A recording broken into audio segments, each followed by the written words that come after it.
ನಮಸ್ಕಾರ, ಹೇಗಿದ್ದೀರಾ ನೀವೆಲ್ಲರೂ ಚೆನ್ನಾಗಿದ್ದೀರಾ ಅಂತ ಹೇಳಿ ಭಾವಿಸ್ತೀನಿ. ನಾನು ಕೂಡ ಚೆನ್ನಾಗಿದ್ದೀನಿ ಸ್ನೇಹಿತರೆ. ಇವತ್ತಿನ ವಿಡಿಯೋದಲ್ಲಿ ಉಪವಾಸದ ಕೆಲವು ಮಾಹಿತಿಗಳನ್ನು ನಿಮ್ಮ ಜೊತೆ ನಾನು ಶೇರ್ ಮಾಡ್ಕೊಳ್ತೀನಿ. ಏನು ಅಂತ ಕೇಳೋದಾದರೆ, ಸಾಕಷ್ಟು ಜನ ಕೇಳ್ತಾ ಇರ್ತೀರಾ, ಅದು ಎಸ್ಪೆಷಲಿ ಹೆಣ್ಮಕ್ಳು ಕೇಳ್ತಿರ್ತೀರಾ. ಈ ವಿಡಿಯೋ ಸ್ವಲ್ಪ ಹೆಣ್ಮಕ್ಳಿಗೆ ಕಂಪೇರ್ ಆಗುತ್ತೆ ಗಂಡು ಮಕ್ಕಳಿಗಿಂತ. ಹೆಣ್ಮಕ್ಳಿಗೆ ಈ ಒಂದು ವಿಡಿಯೋದಲ್ಲಿ ನಾನು ಉತ್ತರ ಕೊಡ್ತಾ ಇದ್ದೀನಿ.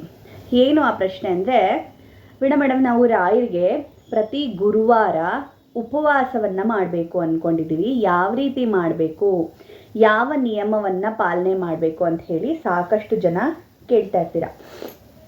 ಹಾಗಾಗಿ ಈ ವಿಡಿಯೋದಲ್ಲಿ ರಾಯರಿಗೆ ಹೆಣ್ಮಕ್ಳು ಉಪವಾಸವನ್ನು ಮಾಡಬೇಕಾ ಅಥವಾ ಮಾಡಿದ್ರೆ ಯಾವ ರೀತಿ ಮಾಡಬೇಕು ಇದೆಲ್ಲವನ್ನು ಕೂಡ ನಾನು ನಿಮಗೆ ಸಂಕ್ಷಿಪ್ತವಾಗಿ ತಿಳಿಸ್ತೀನಿ ಅನ್ನೋದಕ್ಕಿಂತ ತಿಳಿಸ್ತೀನಿ.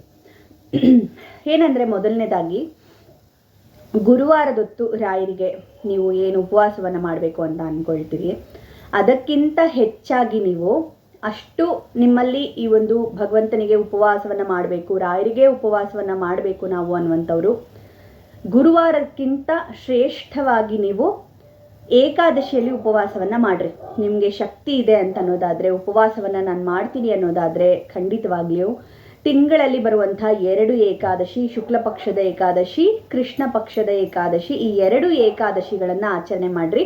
ತಿಂಗಳಲ್ಲಿ 2 ಬಾರಿ ಏಕಾದಶಿ ಬರುತ್ತೆ. ಅದು ಗುರುವಾರ ಬರುತ್ತೋ ಬೇರೆ ದಿನ ಬರುತ್ತೋ ಪರವಾಗಿಲ್ಲ. ಆದರೆ ನೀವು ಉಪವಾಸವನ್ನೇ ಮಾಡಬೇಕು ಅಂತ ಅಂದ್ಕೊಳ್ಳೋದಾದರೆ ಗುರುವಾರಕ್ಕಿಂತನೂ ವಿಶೇಷವಾಗಿ ಏಕಾದಶಿಯಲ್ಲಿ ನೀವು ಉಪವಾಸವನ್ನು ಮಾಡಿರಿ. ಯಾಕೆ ಈ ಮಾತನ್ನ ಹೇಳ್ತೀನಿ ಅಂತ ಹೇಳಿದ್ರೆ, ಯಾವುದೇ ಮನೆಯಲ್ಲಿ ಕೂಡ ಹೆಣ್ಣು ಮಕ್ಕಳಾದಂಥವರು ಹೆಚ್ಚಿನ ಉಪವಾಸಗಳನ್ನು ಮಾಡಬಾರ್ದು. ಅಂದರೆ ಹಸ್ಕೊಂಡಿರುವಂಥದ್ದನ್ನು ಮಾಡಬಾರ್ದು. ಹಸಿದಂಥ ಹೊಟ್ಟೆಯನ್ನು ಇಟ್ಕೊಂಡು ಏನಂತಾರೆ, ಒಬ್ಬೊಬ್ಬರು ಸುಸ್ತ್ಕೊಂಡು ಕೆಲಸ ಮಾಡ್ತಾರಲ್ವಾ, ಸಪ್ಪ ಅಂತ ಕೆಲಸ ಮಾಡ್ತಾರಲ್ವ, ಈ ರೀತಿಯಾಗಿ ಮಾಡಬಾರ್ದು. ಎಸ್ಪೆಷಲಿ ಹೆಣ್ಣು ಮಕ್ಕಳು ಮನೆಯಲ್ಲಿ ಉಪವಾಸಾದಿಗಳನ್ನು ಮಾಡಬಾರ್ದು ಜಾಸ್ತಿ ಅಂತ ಹೇಳಿ.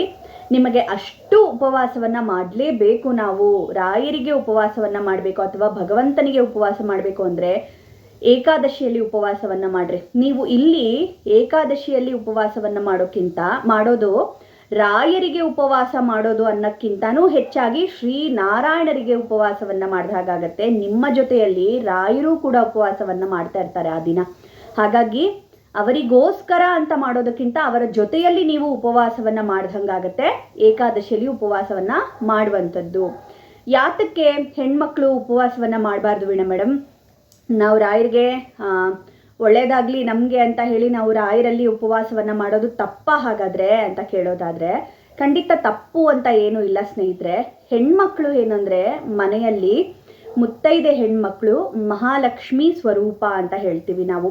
ಯಾವ ಮನೆಯಲ್ಲಿ ಹೆಣ್ಮಕ್ಳು ಹೊಟ್ಟೆ ತುಂಬ ಊಟವನ್ನು ಮಾಡಿಕೊಂಡು ನಗ್ನಗ್ತಾ ಚೆನ್ನಾಗಿರ್ತಾರೆ, ಆ ಮನೆಗೆ ಶ್ರೇಯಸ್ಸು ಅಂತ ಹೇಳ್ತೀವಿ ನಾವು. ಹಾಗಾಗಿ ಆ ಹೆಣ್ಣುಮಗಳು, ಇವಾಗ ನಿಮಗೆ ಜನರಲ್ ಆಗಿ ಹೇಳಬೇಕಂದ್ರೆ, ನಾವು ಮನೆಯಲ್ಲಿ ಹಸ್ಕೊಂಡಿದ್ದಾಗ ನಮ್ಮ ವರ್ತನೆಗೂ, ನಾವು ಚೆನ್ನಾಗಿ ಊಟ ಮಾಡ್ಕೊಂಡಿದ್ದಾಗ ನಮ್ಮ ವರ್ತನೆಗೂ ಬಹಳ ಡಿಫ್ರೆನ್ಸ್ ಇರುತ್ತೆ ಅಲ್ವಾ?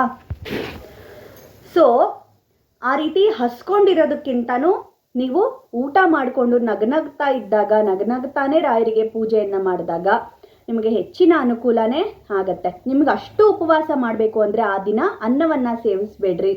ಅದಕ್ಕೂ ಹೊರತಾಗಿ ಹಾಲು ಹಣ್ಣು ಈ ರೀತಿಯಾಗಿ ಏನಾದರೂ ತಗೊಳ್ರಿ.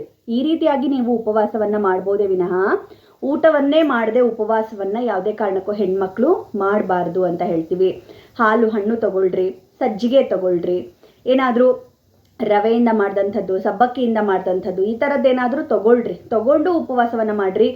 ಆ ರೀತಿಯಾದಂಥ ಉಪವಾಸ ಮಾಡಿರಿ. ಅನ್ನವನ್ನು ತಿನ್ನಬೇಡ್ರಿ ವಿನಃ ಆ ದಿನ ಪೂರ್ಣ ಉಪವಾಸ ಬೇಡ. ಹೆಣ್ಮಕ್ಳು ಆ ರೀತಿ ಮಾಡಬಾರ್ದು, ಮನೆಗೆ ಅದು ಒಳ್ಳೆಯದಲ್ಲ ಅನ್ನುವಂಥ ಕಾರಣಕ್ಕೆ ನಾನು ನಿಮಗೆ ಈ ವಿಡಿಯೋದಲ್ಲಿ ಹೇಳ್ತಾ ಇರೋದು. ಯಾಕಂದರೆ ಸಾಕಷ್ಟು ಹೆಣ್ಮಕ್ಳಿಗೆ ಇದು ಗೊತ್ತಿಲ್ಲ.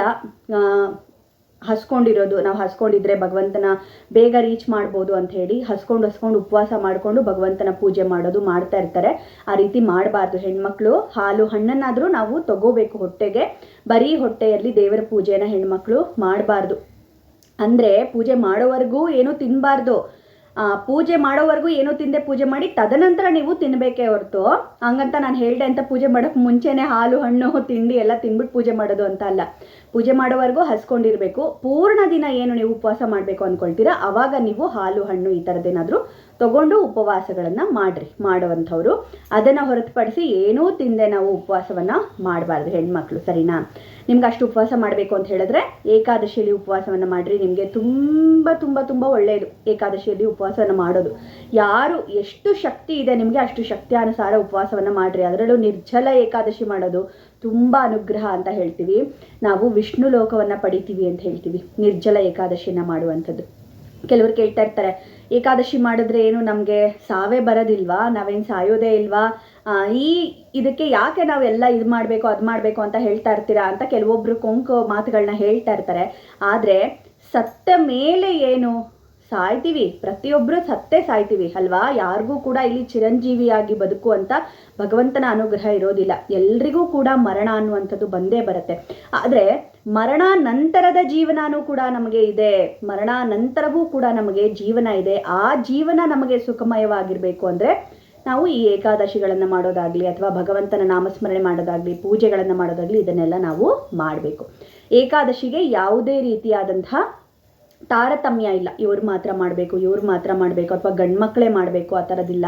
ಪ್ರತಿಯೊಂದು ಜೀವಿಯೂ ಕೂಡ ಏಕಾದಶಿಯನ್ನು ಆಚರಣೆ ಮಾಡಬೇಕು ಅಂತಾನೆ ಇರುವಂಥದ್ದು ನಮ್ಮ ಪದ್ಮ ಪುರಾಣದಲ್ಲಿ. ಸೊ ಹಾಗಾಗಿ ಏಕಾದಶಿಯನ್ನು ಪ್ರತಿಯೊಬ್ಬರು ಆಚರಣೆಯನ್ನು ಮಾಡಬೇಕು. ಹೆಣ್ಣು ಮಕ್ಕಳು ಗಂಡು ಮಕ್ಕಳು ಭೇದ ಭಾವ ಇಲ್ಲ, ಸರಿನಾ?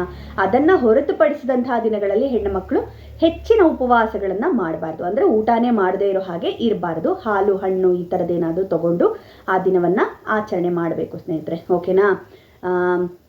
ಇದು ಶಾಸ್ತ್ರಬದ್ಧವಾಗಿರುವಂಥ ಒಂದು ಮಾತು, ಸರಿನಾ? ನಾನು ನಿಮಗೆ ಹೇಳಿರುವಂಥದ್ದು. ನಿಮಗೆ ಇದನ್ನೆಲ್ಲ ಹೊರತುಪಡಿಸಿ ಇಲ್ಲ ನಾನು ಇಷ್ಟು ವರ್ಷದಿಂದ ಉಪವಾಸ ಮಾಡ್ಕೊಂಬಂದಿದ್ದೀನಿ ಇವತ್ತೇನೋ ನೀವು ಹೊಸದಾಗಿ ಹೇಳ್ಬೇಡಿ ಮೇಡಮ್ ಅಂತೆಲ್ಲ ಅನ್ನುವಂಥವ್ರು ನಿಮ್ಮ ಇಷ್ಟಕ್ಕೆ ಬಿಟ್ಟಂಥದ್ದು. ನೀವು ನಮ್ಮ ಮಾತನ್ನೆಲ್ಲ ಕೇಳಲೇಬೇಕು ಅಂತ ಎಲ್ಲೂ ಬಲವಂತ ಇಲ್ಲ. ಆದರೆ ಶಾಸ್ತ್ರದ ಪ್ರಕಾರ ಅಂತ ನಾವು ನೋಡೋಕ್ಕೆ ಹೋದಾಗ ಹೆಣ್ಣು ಮಕ್ಕಳು ಉಪವಾಸಗಳನ್ನು ಮಾಡಬಾರ್ದು, ಹೆಚ್ಚಿನ ಉಪವಾಸಗಳನ್ನು ಮಾಡಬಾರ್ದು. ಹಾಲು ಹಣ್ಣನ್ನಾದರೂ ತಗೊಂಡೇ ಉಪವಾಸವನ್ನು ಮಾಡಬೇಕು, ಸರಿನಾ? ಏಕಾದಶಿ ಒಂದನ್ನು ಹೊರತುಪಡಿಸಿ ಬೇರೆ ದಿನಗಳಲ್ಲಿ ಹೆಣ್ಮಕ್ಳು ಹಸ್ಕೊಂಡಿರಬಾರ್ದು. ಏಕಾದಶಿ ದಿನ ಮಾತ್ರ ಊಟವನ್ನಾಗಲಿ ಮತ್ತೊಂದಾಗಲಿ ಮಾಡಬಾರ್ದು, ಸರಿನಾ ಸ್ನೇಹಿತರೆ? ನಿಮ್ಮ ಈ ಒಂದು ಪ್ರಶ್ನೆಗೆ ನಿಮಗೆ ಸಿಕ್ತು ಉತ್ತರ ಅಂಥೇಳಿ ನಾನು ಭಾವಿಸ್ತೀನಿ. ಮುಂದಿನ ವಿಡಿಯೋದಲ್ಲಿ ಮತ್ತೆ ಸಿಗ್ತೀನಿ. ನಿಮಗೆ ಏನಾದರೂ ಒಂದು ಡೌಟ್ಗಳನ್ನು ಕೇಳಬೇಕು ಅಥವಾ ಏನಾದರೂ ಪ್ರಶ್ನೆಗಳಿರುತ್ತೆ ಅಥವಾ ಯಾವುದೋ ಒಂದು ವಿಷಯದ ಬಗ್ಗೆ ನಿಮಗೆ ಕೇಳಬೇಕು ಅಂತ ಇರುತ್ತೆ ಅಂದರೆ ಕಮೆಂಟ್ ಸೆಕ್ಷನಲ್ಲಿ ಕಮೆಂಟ್ ಮಾಡಿ. ಖಂಡಿತವಾಗ್ಲೂ ನಾನು ಆ ಒಂದು ವಿಷಯದ ಬಗ್ಗೆ ನಾನು ತಿಳ್ಕೊಂಡು ನಿಮಗೆ ಹೇಳುವಂಥ ಪ್ರಯತ್ನವನ್ನು ಮಾಡ್ತೀನಿ ಅಂತ ಹೇಳ್ತಾ ಮುಂದಿನ ವಿಡಿಯೋದಲ್ಲಿ ಮತ್ತೆ ಸಿಗ್ತೀನಿ ಸ್ನೇಹಿತರೆ. ನಮಸ್ಕಾರ.